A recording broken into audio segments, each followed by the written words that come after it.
नमस्कार, मी संजय वरकड. आपण आत्ता पाहतात न्यूज यात्रा. मूर्खांना महामूर्ख बनवण्याची एक फॅक्टरी आहे. या फॅक्टरीचे अनेक मॉडेल आहेत आणि त्यातलं एक मॉडेल आहे धीरेंद्र शास्त्री महाराज, बागेश्वर महाराज. या बागेश्वर महाराजांनी राष्ट्रीय स्वयंसेवक संघाचे मोहन भागवत आणि मुख्यमंत्री देवेंद्र फडणवीस यांच्या उपस्थितीमध्ये आज छत्रपती शिवरायांचा अपमान केला आहे. भारतीय जनता पक्षाशी संबंधित आणि भारतीय जनता पक्ष जिथं असतो तिथं शिवरायांचा अपमान केला जातो आहे. हे आता नित्याचं झालेलं आहे का, असा प्रश्न या निमित्तानं पडतो आहे.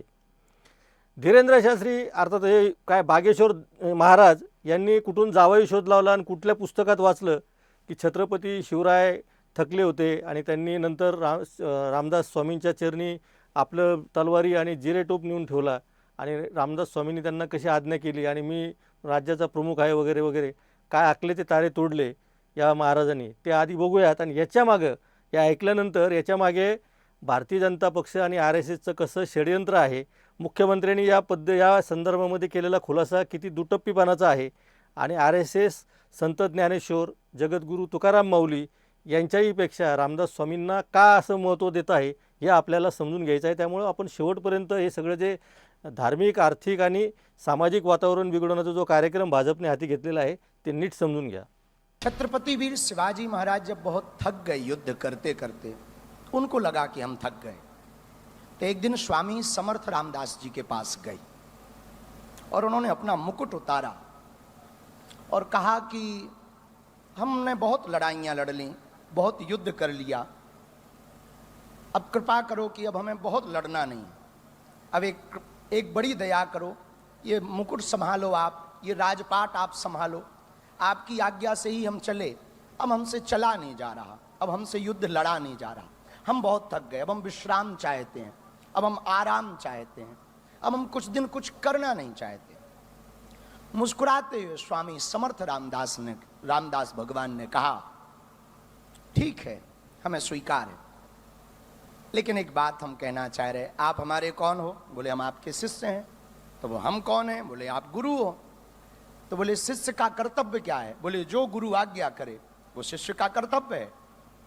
तो स्वामी समर्थ रामदास जी ने मुकुट उठाया और उनके सिर पर रखा, बोले आज से मेरा राज्य है, मैं चलाऊंगा, पर आज्ञा तुम्हें है, तुम्हें संचालन करना है। आपण ऐकलं असेल की बागेश्वर धाम यांनी असं जे विधान केलेलं आहे, अर्थात या विधानाला कुठल्याही प्रकारचा आधार नाही आहे. माझ्याकडे 1-2-3 पुस्तकं आहेत, ती मी खरं तर दाखवू शकतो, पण त्यामध्ये वेळ खूप जाईल. रामदास स्वामींची आणि छत्रपती शिवरायांची आयुष्यामध्ये कधीही भेट झालेली नाही. एक भेट 1672 इसवी सन 1672मध्ये झालं असा काही बखरींमध्ये उल्लेख आहे, मात्र त्या संदर्भामध्ये सुद्धा ठोस पुरावा कोणीही दिलेला नाही. त्यामुळं तीसुद्धा भेट सिद्ध झालेली नाही. त्यामुळं ती भेट झाली असं दावा कोणीही करू शकत नाही आणि तिचं पुष्ट्यर्थ कुठल्याही प्रकारचं पुरावा सापडत नाही. असं असताना या कपोलकल्पित धीरेंद्र शास्त्री बनावट भोंदू महाराजानं या ज्या पद्धतीने विधान केलं, जसं काही जणू काही हे तिथं त्यावेळी ज्यांचे पूर्वज यांच्या पिढ्याने सगळे लोक ते ऐकत होते आणि तो प्रसंग कसा घडला होता अशा पद्धतीने सांगितलं. आणि या संदर्भामध्ये मुख्यमंत्र्यांनी जो खुलासा केलेला आहे तोही खूपच म्हणजे एका बाजूला त्याच्यातून निष्ठून जायचं आणि दुसऱ्या बाजूने त्याचं समर्थनही करायचं, अशा पद्धतीचे देवेंद्र फडणवीसांची भाषा आहे. तुम्हाला त्यांनी म्हटलेलं आहे की अशा पद्धतीचं माझ्या कुठं वाचण्यात आलं नाही, पण दुसरा त्यांनी रेफरन्स काय दिला की अशा पद्धतीचे रामायण महाभारतामध्ये दृष्टांत सांगितले जातात. कोणी सांगितले दृष्टांत? तुमच्या घरातल्या कोणत्या पिढीच्या लोकांनी तुम्हाला असे दृष्टांत सांगितले की रामदास स्वामी असे भेटले होते, शिवाजी महाराज थकलेले होते? अशा कपोलकल्पित कल्पना घेऊन तुम्ही कसं काय सत्य म्हणून लोकांसमोर सांगतात? आणि मी जसं आधी म्हटलेलं आहे की त्या संदर्भामध्ये आपण बोलू, पण आता मुख्यमंत्र्यांची ही जी दुटप्पीपणाची भूमिका आहे ती पण आपण आत्ता ऐकूयात. इतिहासामध्ये अशा प्रकारचा कुठलाच दाखला आपल्याला पाहायला मिळत नाही. मुळात आपल्याला माहिती आहे की जे काही महापुरुष असतात त्या महापुरुषांबद्दल अनेक लोककथा तयार होतात. वेगवेगळ्या राज्यांमध्ये वेगवेगळ्या प्रकारच्या लोककथा असतात. आपल्याला माहिती आहे रामायण आणि महाभारताच्या संदर्भातही अनेक लोककथा आहेत. त्या सगळ्याच इतिहासावर किंवा त्या ठिकाणी परिस्थितीवर अवलंबून अशा पद्धतीच्या त्या ठिकाणी तयार होत असतात किंवा झालेल्या आहेत.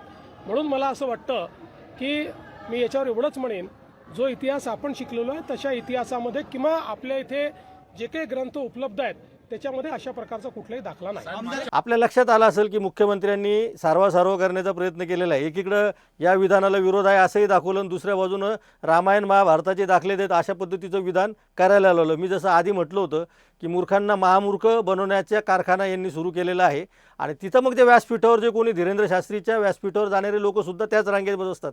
ते कोणत्या पदावर आहे याला काय अर्थ उरत नाही. आपण कोणत्या पदावर बसलेलो आहोत, पण आपण कोणाच्या बाजूला जाऊन बसतो आणि आपल्या बाजूला बसलेलं वक्ता काय बोलतो आहेत याचं आपल्याला जरी भानच राहिलेलं नसेल तर तुम्हाला एवढ्या मोठ्या खुर्चीवर लोकांनी कशासाठी बसवलं असा प्रश्न आता पडायला लागलेला आहे. त्यामुळं हे आता इथून पुढच्या काळामध्ये भाजपने जे असा अजेंडा घेऊन चालवला आहे, मी जो मुद्दा आधी सांगितला होता की तो मी अत्यंत जबाबदारीने स्पष्ट करणार आहे.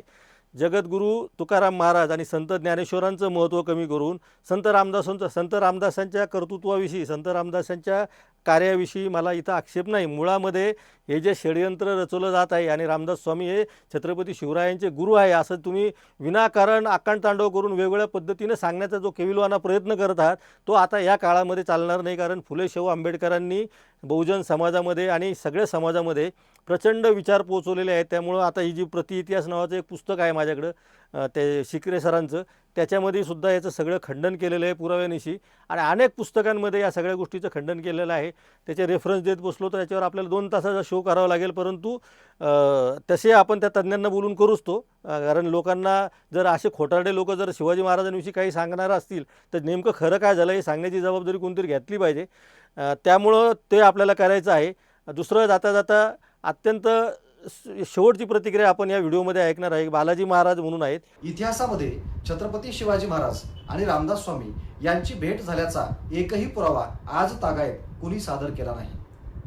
रामदास स्वामींचं कार्य मोठं असेल ते त्यांनी वेगळ्या पद्धतीने त्यांचं कार्य पुढे आणायला पाहिजे. परंतु जाणीवपूर्वक गेल्या काही दिवसांपासून काही विशिष्ट मंडळी ज्ञानेश्वर माऊलींपेक्षा, ज्ञानेश्वरीपेक्षा किंवा जगद्गुरू तुकाराम महाराजांच्या गाथेपेक्षा दासबोध हा एकमेव ग्रंथ श्रेष्ठ आहे अशा पद्धतीचं विधान करून वारकरी संप्रदायाच्या काही महत्त्वाच्या ग्रंथांना, प्रमाण ग्रंथांना कमीपणा देण्याचं कार्य करत आहेत. आणि त्यांनी अत्यंत सोप्या शब्दामध्ये भारतीय जनता पक्ष हे कसं कट कारस्थान करत आहे हे समजावून सांगितलेले आहे. तुमच्या धीरेंद्र शास्त्री महाराजापेक्षा हे बालाजी महाराज कोणत्याही क्षणी परवडले अशी सांगण्याची वेळ आलेली आहे. तुम्ही लक्षात घ्या, त्यांनी अत्यंत अभ्यासूपणे या सगळ्या मुद्द्यांचं खंडन केलेलं आहे. तर जाता जाता आपण त्यांची प्रतिक्रिया ऐकूयात.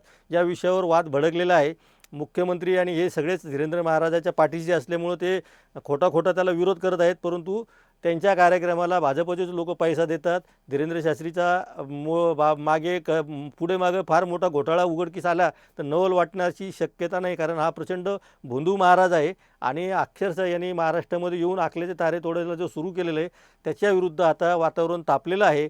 बदलापूर पोलीस रेल्वे स्थानकावर अक्षरशः त्याच्या प्रतिमा आहे रेल्वे पायऱ्यांवर, फुटपाथवर लावलेल्या आहे. ते आपण बाजूच्या दृश्यामध्ये बघू शकतो की कशा पद्धतीने धीरेंद्र शास्त्रीला महाराष्ट्राने चपराक दिलेली आहे. त्यामुळं भाजपने आता सावधान घ्यावं असे धीरेंद्रीसारखे महाराज आणून. आणि मी जे म्हटलेले आधी कदाचित लोकांना राग येईल, परंतु जे मूर्ख आहेत त्यांना महामूर्ख बनवणारा जो माणूस आहे त्याचा अर्थ तिथं जाणाऱ्या लोकांना मी काय म्हटलं ते समजून घ्या. भले राग आला असेल तर, कारण अशा लोकांच्या नादी लागणाऱ्या लोकांना असेच शब्द वापरावे लागतात. त्यामुळे या पुढच्या काळात सुद्धा धीरेंद्र शास्त्रीच्या आणि बागेश्वर धामच्या विरुद्ध न्यूज यात्रा कडक भूमिका घेत राहणार आणि या पुढच्या काळातही त्याच्या वादग्रस्त विधानावर आम्ही बोलत राहणार. त्यामुळे आपण पाहत राहा न्यूज यात्रा, हे आहे आपलं चॅनल.